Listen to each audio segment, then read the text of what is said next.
For months now, I keep seeing the same phrase being used time and time again on Twitter. Right after Kyogo blesses us with goals, it's the same thing. The best since Larsson. It's become a common phrase. It's been thrown about all sorts since the arrival of Kyogo at Celtic Football Club. And today, we're going to find out if or not, in my opinion, he is actually the best since Larsson. In the wake of him signing a new 4-year deal at Celtic Football Club, there is a very serious possibility that Kyogo could end his Celtic career with numbers that surpass many a Celtic striker, and that conversation about him being the best since Larsson gets stronger and stronger every day. So today, it's tier list time. We're going to talk about it, and I'm going to see if I think that he, right now, is the best striker we've had at Celtic Football Club since Henrik Larsson. So strap yourselves in. It's a long one. It's one I've been teasing on the podcast for months, and it's finally time to get down to it. And finally, right before we get into it, like and subscribe on that road to 40,000 subscribers. It would be much appreciated. And keep in mind with these videos, as always, ladies and gents, it's opinion. It's not the end of the world. Whatever I say here doesn't determine who comes where in the ranking of Celtic strikers. It's just one man's opinion. Let me know yours in the comments, but let's get right into this. Here we are. This is it, the tier list. We're keeping up with the weekly tier list, and today might be the most important one yet, because as I said, we're touching on that very, you could say, overused statement right now about who's the best since Larsson, and we're going to actually figure out who. In this list, we have 30 odd strikers who have all played for Celtic since the departure of Henrik Larsson, and we're going to rate them from best to worst and see who truly the best since he left is. Couple of disclaimers very quickly. We're not including the likes of Sutton and Hartson who left after Henrik Larsson. We're not including players who were there at the same time Larsson was at the club. It's since Larsson left. It's the fresh blood, not people that played alongside him. We're finding out the best since Larsson. Not the best to play with Larsson, the best since Larsson. So it's from about 2005-06 onwards, and it's time. And we're off to a flyer. Carlton Cole, the best since Larsson. Get him up there. It's easy. I'm joking. Carlton Cole, get off me. Joining Carlton Cole in that get off me is Colin Kazim-Richards. Listen, it was a very weird era for Celtic, and especially with strikers apparently, as Carlton Cole and Colin Kazim-Richards played for us at the exact same time. We were desperate. We were down bad. None of these guys should have been anywhere near Celtic Football Club. We're not off to a great start whatsoever, are we? Stefan Skepovic comes next. He's a name that you might not even remember. Stefan Skepovic.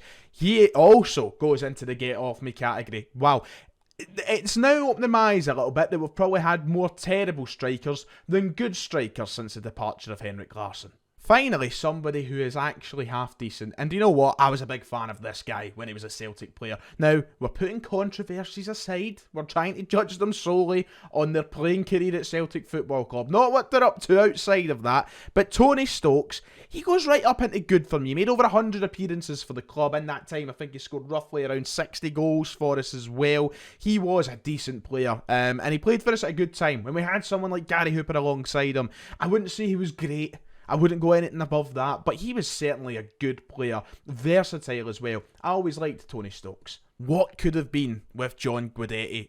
I'm putting him into average, and I think a lot of people would maybe put him into like poor because of that second half of the season, but the first half of the season we had with him, he was great. Second half, just let us down a little bit. I think he got about 15 goals in that one season he spent with the club. I'm going to put him into average.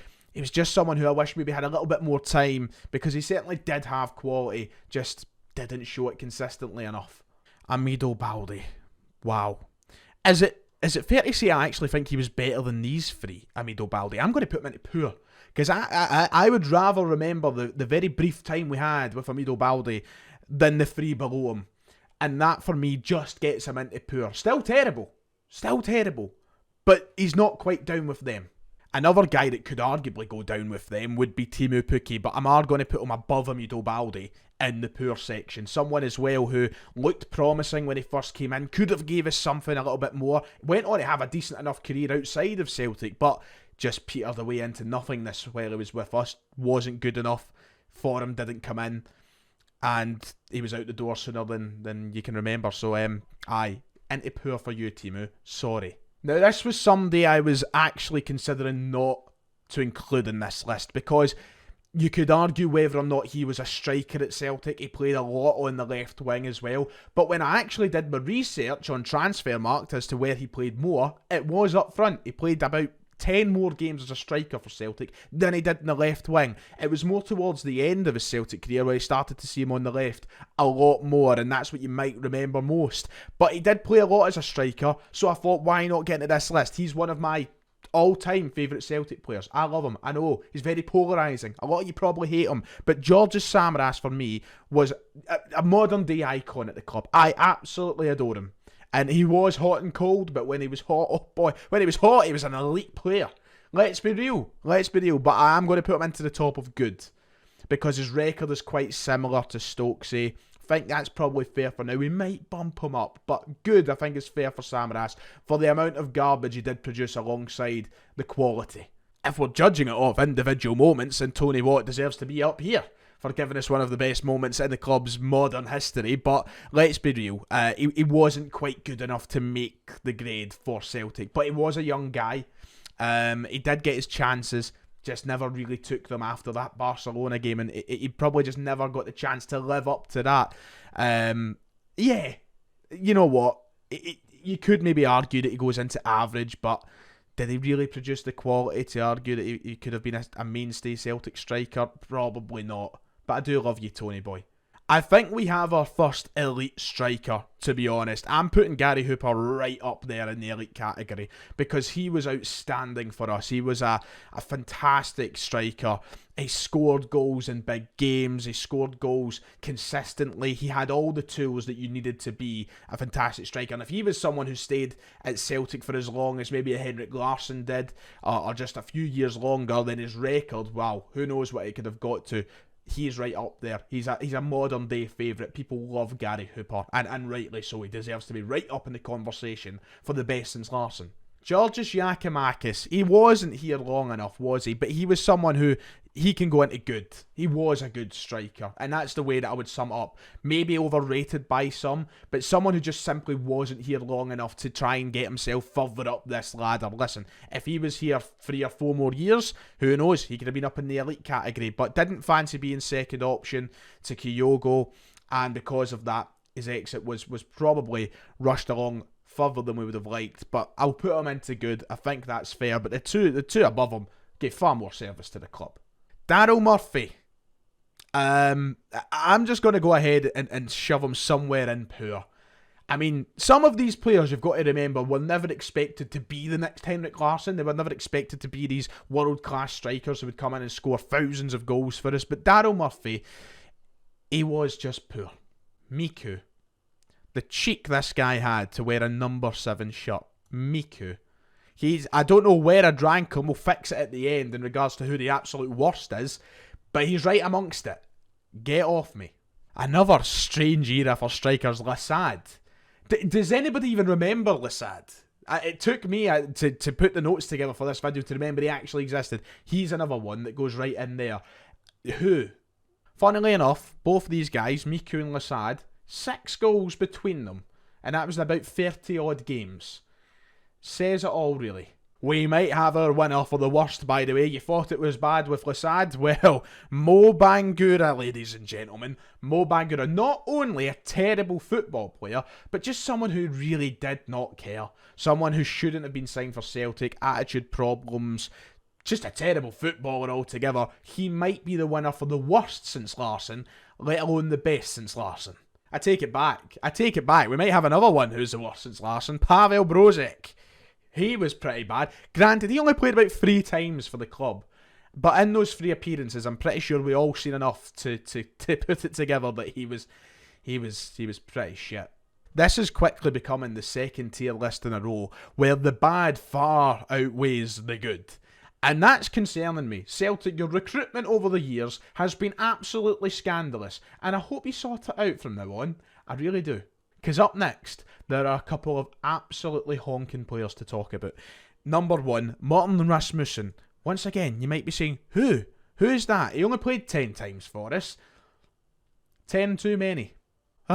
Marc-Antoine Fortuny, it still haunts me to this day because we spent about £3.5 million on the guy, and nowadays that's still a lot of money for Celtic, but especially in 2009, I should say, that was a hell of a lot of money for Celtic to pay for a striker.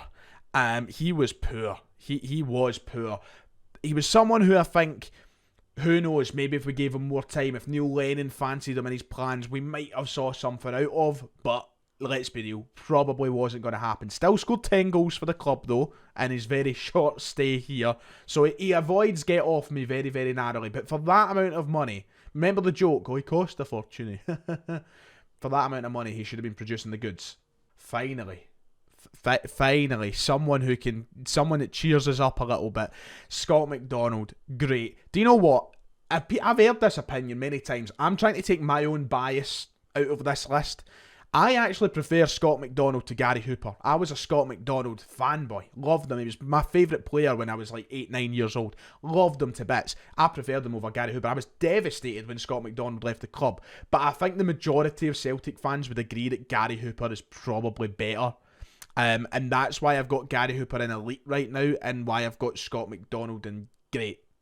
But I think there's a really good case for saying that, McDonald could be looked at as better. I don't know. I just preferred him personally, but I'm trying to take bias out of it. Great player though, Skippy. Loved him to bits. Upon further investigation, I think it's very fair to keep it like this anyway. Gary Hooper scored about 65 goals for Celtic in 95 games, whereas Scott McDonald scored 51 in 88 games. So less goals and less games. Gary Hooper was more prolific. So do you know what? I think it's fair. I think it's fair. I said I wasn't going to involve youth players who never really got a chance here, but Cillian Sheridan I have decided to include in the list. Why? Because he did make 14 senior appearances for the club. He was just never really that good. He wasn't good enough for Celtic. But I don't want to be too harsh on him. The thing is about Cillian Sheridan as well, made a lot of those appearances before I can actually remember that much about football. I can't sit here and say that I watched Cillian Sheridan that often. I don't know how good or bad he was, because I didn't watch him. And it's not as if there's plenty of Celtic Cillian Sheridan highlight reels out there. But because he's a sound guy, and I really like Cillian Sheridan as a human being, I'm going to put him into average. He was young. Maybe he deserved another chance at the club. He's gone into average for me. I've decided while I'm editing this that for the reasoning that I've gave Cillian Sheridan to be an average, I'm going to move Tony Watt up. I'm going to move Tony Watt up to average, because why should they be different? I think they deserve their own section. Youth players who cares, right? If you care that much, if you're complaining about it, then get a life. Robbie Keane. I mean, he was only here 6 months. And if we're judging him off that 6 months, he deserves to be in great. He does. He was the highlight of that shambolic season, first of all.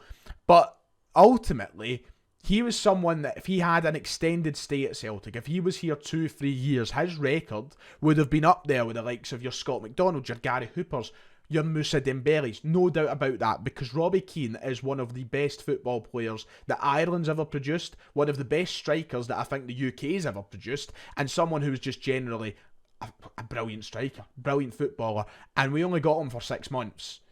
And in that 6 months, he was great. Obviously, you've got to isolate him as a player and say, no, he's obviously nowhere near the Henrik Larsson status. But in terms of strikers that have played in the UK out with their Celtic careers, he's up there as one of the best. I just wish we'd seen him longer at Celtic, but I'm still going to put him in great because it's Robbie Keane.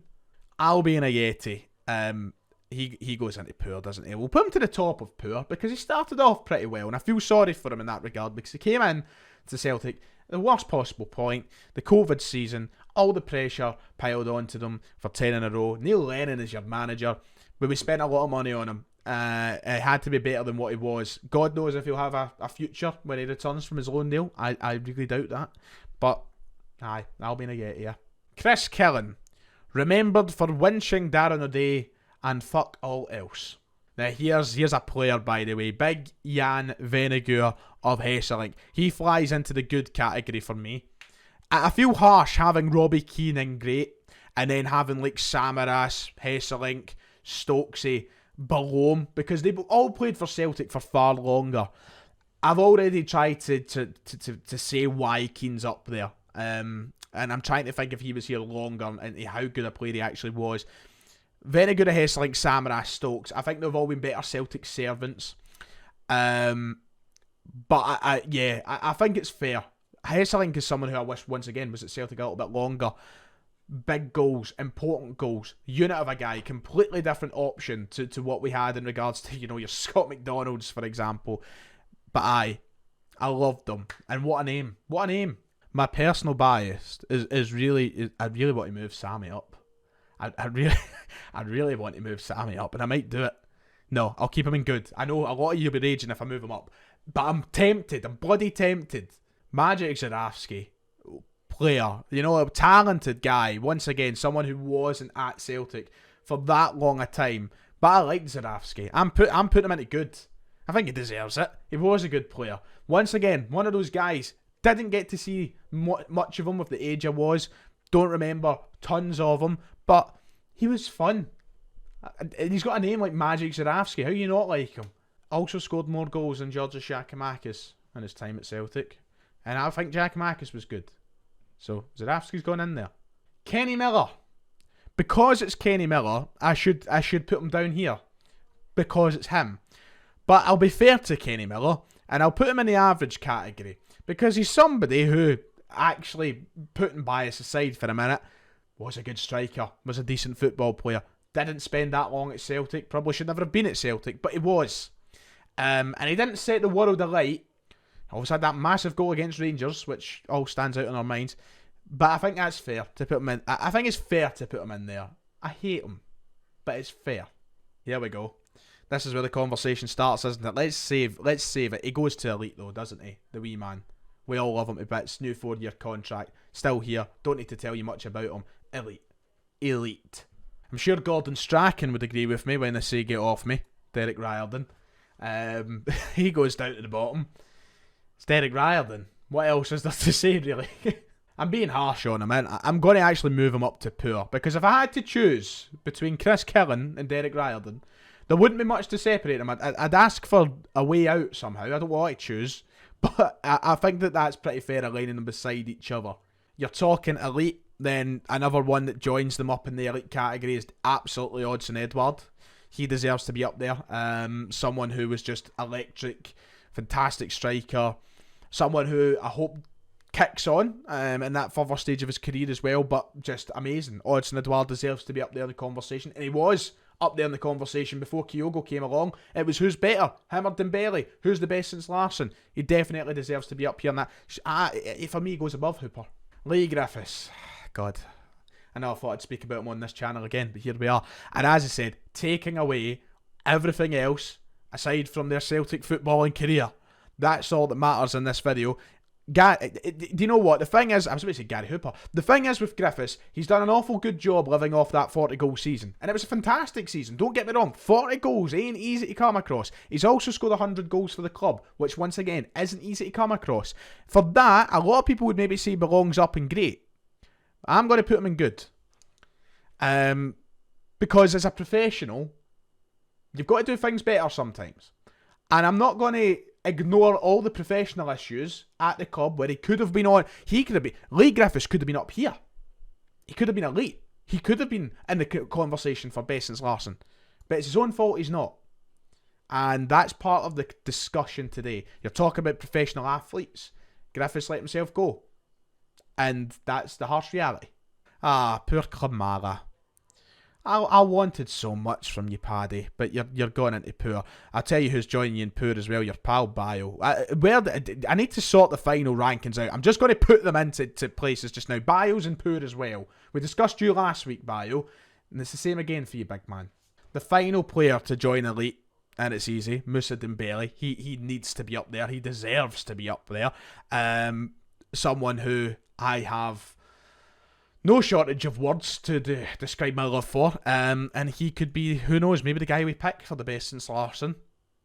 But he deserves to be up the top of this. And finally, get off me. Get Nadia Chief Cheat. Get so far away from me. So far to fuck. Don't want to think about you at all. Bye. I have come to what I think is my final order in terms of ranking them from best to worst. Apart from deciding who the best since Larsson is yet. But I think that's it. Don't read into it too much. It doesn't matter. The categories is what kind of matters for them, and that's where they've fallen. But who is the best since Larsson? And I've dragged this video on longer than I probably would have wanted it to. It's a bumper video today. For me, it's between the top two here. It's between Musa and Kyogo. And Kyogo is absolutely going to go on to claim it no bother. So for me, I'm just going to cut to the chase. Kyogo goes to the best since Larsson. Why? Because he's already been here the same amount of time Musa Dembele was. And he's scored a great amount of goals, showed a great amount of quality, and has lit up our hearts like maybe no other player in recent times. And for as much as I think that Musa Dembele is overall a better footballer than Kyogo, the whole point of being the best since Larsson is scoring the goals, doing everything, and meaning so much to Celtic supporters. And Kyogo's just signed a 4-year deal, which is keeping him, or another extension, which keeps him here to 2027, 2028. He's going to be here for a long time. A long time. And if he sees out his Celtic career here, he could be touching, the toes of Larsson. Sounds weird. But he could be very, very close. And I think that makes it easy to say who the best since Larsson actually has been. And for me, that is Kyogo. And I love this guy behind me. I love Musa. He's probably my favourite outfield Celtic player in my lifetime. One of them anyway. But Kyogo is just perfect in every sense of the word. So he's going to the top for me. And there's my final list. Don't abuse me. That's my final message. Let me know what you thought. Let me know your opinions. Like and subscribe. See you all next time.